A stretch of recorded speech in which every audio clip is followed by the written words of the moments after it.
Hello' everyone, আজি আকৌ লৈ আহিছোঁ এটা মোৰ নতুন ভিডিঅ'। আৰু অলপ খেতিতে ধৰিম বুলি ভাবিছোঁ। ৰাইজসকল কেনে হ'ব বাৰু, এই অকণমান কোৰকে মাৰি লওঁ বুলি ভাবিলোঁ। মাটিখিনি একেবাৰে সমানে কৰি পেলালোঁ। আৰু ৰাইজ পাৰিছোঁনে নাই বাৰু ক'বচোন দেই।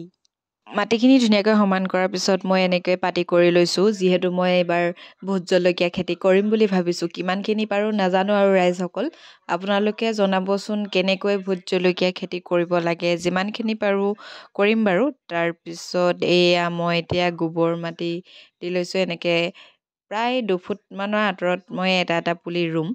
আৰু মই এতিয়া গৈ পালোঁগৈ জলকীয়া পুলি অনাৰ ঠাই। মই আনিছোঁ তৰাণীৰ পৰা। এয়া দাদাজনে মোক পুলি দিছে। আহি পালোহি ঘৰ আৰু এতিয়া যাম পুলি ৰুবলৈ।